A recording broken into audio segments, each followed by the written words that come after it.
एक जिज्ञासा और है, गुरु शिष्य संबंध में दीक्षा क्या है? इन्होंने जो जिज्ञासा पढ़ी है, गुरु शिष्य संबंध में दीक्षा क्या है, क्योंकि जैसे ही जगत में गुरु की बात होती है वैसे ही दीक्षा और गुरु दक्षिणा की बात जरूर होती है। दीक्षा यानी जैसे ही ज्ञान का दिया जलता है पाप का क्षय होता है। कहा जाता है, हमारे शास्त्रों ने कहा, ऋषि मुनियों ने कहा कि दीक्षा का अर्थ होता है कि किसी दूसरे के मन में एक ऐसा बिया रोप देना, बिये का रोपण कर देना जिसमें शिव का प्रेम है, ईश्वर का प्रेम है, या जो जैसा भी गुरु हो, चाहे शरीरधारी गुरु हो, सदगुरु हो या जगत गुरु शिव स्वयं होंगे, तब भी दीक्षा का अर्थ होता है प्रारंभ करना। जैसे ही इनिशिएशन यानी जैसे ही किसी चीज को हम प्रारंभ करते हैं, शुरू करते हैं, वैसे ही यहाँ है शिव गुरु हैं, हम आप शिष्य हैं। किसी ने आपसे कहा है कि महादेव को गुरु बना लीजिए, जिसने भी आपसे ये कहा है उसने शिव के गुरु स्वरूप की बात बताई है, तीनों सूत्र बताया है और कहा है कि देखिए, विश्वास हो या नहीं हो, संशय भी हो तब भी, समर्पण नहीं हो या समर्पण हो, किसी भी स्थिति में अगर आप ये तीनों सूत्र करेंगे शिव को गुरु बनाकर, तो इसका परिणाम वही होगा।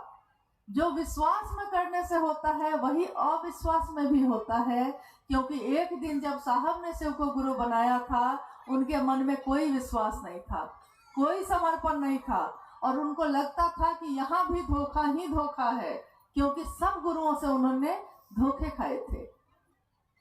लेकिन कुछ ही वर्षों में अनंत घटनाएं ऐसी हुई जिन्होंने उनको मन को समझा दिया कि शिव सचमुच में है, आज भी है, उतने ही कारगर, उतने ही ज्यादा अपने जितने कभी भी पहले भी थे, हम ही भूल बैठे हैं।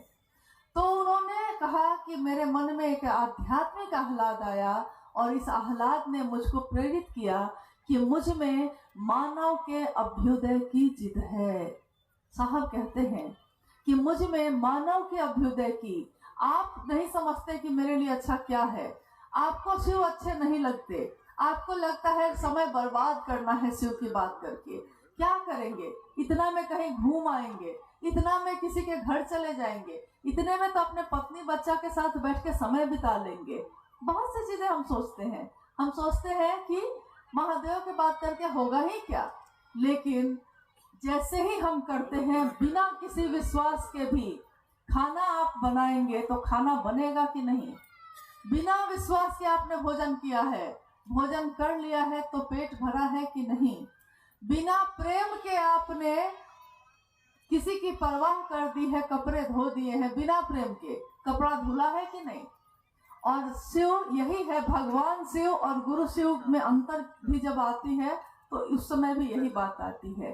पूजा में श्रद्धा चाहिए, पूजा में समर्पण चाहिए, पूजा में एक निष्ठता चाहिए, और गुरु को, शिव को गुरु बनाने में अविश्वास में भी वो गुरु उतने ही परिणामदायी है, संशय में भी वो गुरु उतने ही परिणामदायी है, और कहीं कुछ भी आप नहीं सोचते, कोई भाव पैदा नहीं हुआ है, सिर्फ विचारों में ही शिव को आपने गुरु बनाया है। विचारों में भी अगर शिव है यानी मन में है, मन में है वो शिव, उसका उतना ही परिणाम है जितना 10 साल की पूजा में है। इसीलिए शिव की चर्चा को हाईटेक पूजा भी कहा गया। हाईटेक पूजा यानी ये बेंगलोर शहर जो है ये एक और नाम से जाना जाता है। लोग कहते हैं सिलिकॉन वैली है इंडिया का, यानी आईटी का हब है। क्यों कहते हैं? क्योंकि जितने तरह की चीजें हैं ये सब यहाँ उपलब्ध है, तो इसी नाम से ये प्रसिद्ध हो गया। देखिए, अब आप विश्वास करें या ना करें, ये तो है यहाँ। आपके विश्वास नहीं करने से भी क्या होगा, सोने की खान है, लोग खान को खोदते हैं तो उसमें से सोने निकलते हैं कि नहीं, सोना निकलता है कि नहीं। रेशम से प्रसिद्ध है। रेशम से कपड़े बनते हैं कि नहीं? यानी जगत में जो भी चीजें हैं या जगत के पार भी, विश्वास हो तब भी, ना विश्वास हो तब भी, वो शिव परिणामदायी है उतने ही। उनसे सटे रहना हमेशा शुभ और कल्याण देता है, चाहे किसी भी तरह से। कहते हैं ना कि नाराज होने के लिए भी रिश्ता होना चाहिए, रूठने के लिए भी रिश्ता होना चाहिए, किसी से दुश्मनी करने के लिए भी रिश्ता होना चाहिए। दोस्ती से ही रिश्ता नहीं होता है, दुश्मनी के लिए भी दिन रात उसको अपने मन में रखना पड़ता है। रूठने के लिए भी कि वो मुझको मना ले, दिन रात वो मेरे मन में चलता रहता है। तो चाहे किसी भी तरह से शिव से हम जुड़े, यानी दीक्षा शिव के लिए मेरे मन में विचार का प्रारंभ, किसी भी तरह से हरि से लागी रहो रे भाई, तेरा बनत बनत बन जाए। किसी भी तरह से वो शिव अगर याद आते हैं, चाहे गुस्सा के आते हो, चाहे प्रेम से आते हो, चाहे विश्वास से आते हो, चाहे अविश्वास से आते हो, हमेशा उसका परिणाम शुभ है, कल्याण है।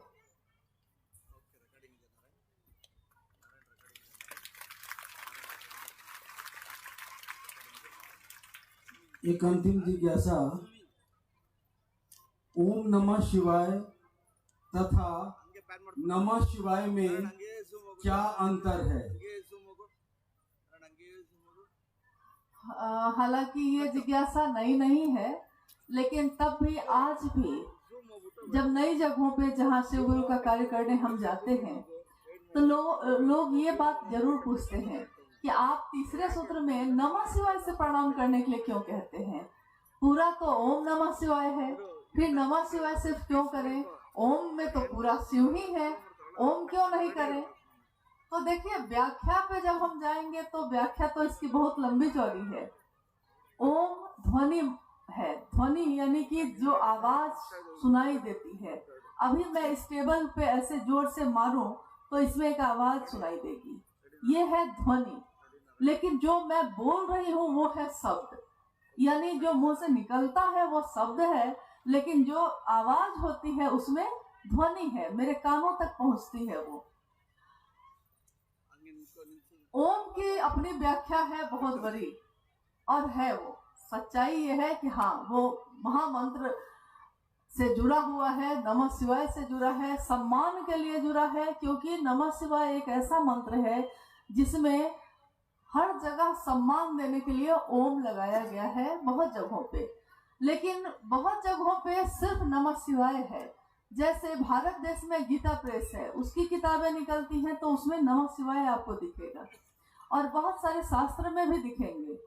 कारण यह है कि नमः शिवाय पंचाक्षर मंत्र है, 5 अक्षरों का मंत्र। नमः शिवाय 5 अक्षर, यानी 5 अक्षर पूरे हो गए। हम जब ओम उसमें लगाकर बोलते हैं तो वो हो जाते हैं अब 6 अक्षर। लेकिन ओम की अपनी व्याख्या है। संसार जब बना भी नहीं था, यह सृष्टि बनी भी नहीं थी, और सब कुछ महाशून्य था, कहीं कुछ भी नहीं था, ना कोई तरंग, ना कोई काल, क्योंकि सृष्टि बनी ही नहीं थी तो काल कैसे लागू होता?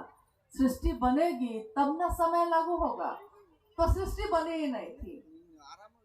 कहते हैं शिव अपनी समस्त शक्तियों के साथ, शिव अपनी समस्त शक्तियों के साथ सुषुप्तावस्था में थे, यानी सोए हुए अवस्था में। शक्तियां हैं, सारी की सारी हैं, लेकिन अभी सोई हैं।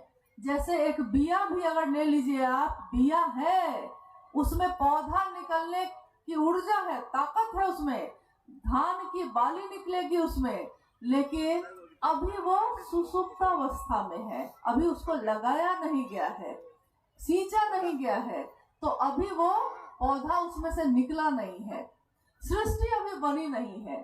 शिव ने इच्छा की, एको हम बहुश्याम, मैं एक हूँ, एक से अनेक हो जाऊं। उनकी इच्छा में इतना बल है, इतना बल है कि इच्छा हुई और सृष्टि बनी। हमारी आपकी इच्छा भी होती है, मिठाई खाने की इच्छा है, लेकिन इसके लिए हमको जाकर खरीदना होगा, और पैसा होगा तो खरीद पाएंगे और खा पाएंगे। यानी कि इच्छा हम करते हैं तो हमको ज्ञान भी लेना पड़ता है, क्रिया भी करनी पड़ती है, तब कहीं जाकर मेरी इच्छा पूरी होती है या नहीं होती। हम इच्छाएं तो आनंद करते हैं, सारी इच्छाएं तो पूरी नहीं होती। लेकिन शिवेच्छा बली असी, शिव की इच्छा में इतना बल है कि शिव ने सोचा है और सृष्टि बनी। तो पहले बना आकाश, फिर वायु, फिर अग्नि, फिर जल, फिर क्षिति यानी मिट्टी। तो जैसे ही सृष्टि इच्छा हुई और सृष्टि बनी, साहब ने कहा कि जब कोई इच्छा होगी और बनेगी, इसके बीच में थोड़ा सा तो कुछ होगा ना। मैंने ऐसे करके मारा, लेकिन मेरे इस पे मारने में और इस टेबल के बीच में 100वां सेकंड का भी कुछ भाग तो होगा। तो वैसे ही शिव की इच्छा में और सृष्टि के बनने के बीच में जो एक आवाज हुई, ध्वनि, इच्छा के कारण जो सृष्टि बनी, उस बीच में एक ध्वनि हुई। जो ध्वनि क्या थी? तो वो ध्वनि थी अ उ म। अ को उत्पत्ति, उ को स्थिति और म को लय माना गया है। अ उ म। लेकिन वो ध्वनि ऐसी थी जो अगर एक साथ सुना जाए तो उस ध्वनि में आवाज आ रही है ओम, यानी ये ध्वनि है। लेकिन अभी ये ध्वनि जगत के बाहर ही है। अभी सृष्टि अब बनी, अब इसके बाद बनी। जैसे ही सृष्टि बनी, आकाश तत्व बना। हमारा आपका शरीर भी 5 तत्वों से बना है, ये दुनिया भी 5 तत्वों से बनी है।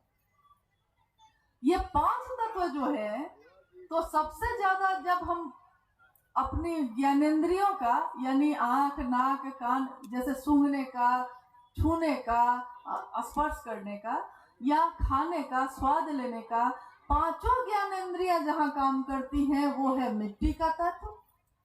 4 ज्ञानेंद्रिय जहां काम करती है वो है जल। 3 ज्ञानेंद्रिय जो काम करती है वहां है अग्नि। यानी जैसे जैसे हम सूक्ष्म होते जा रहे हैं, वैसे वैसे मेरी ज्ञानेंद्रिय अब कम काम कर रही है, अब कम काम कर रही है। 3 तक जाते जाते अग्नि, वायु तक जाते जाते अब 2 ही ज्ञानेंद्रिय काम करेगी। आकाश तत्व तक जाते जाते 1, बस हम देख पा रहे हैं शब्द। और सृष्टि जब बनी तो सबसे पहले बना आकाश, यानी सबसे सूक्ष्म जो है 5 तत्वों में वो है आकाश।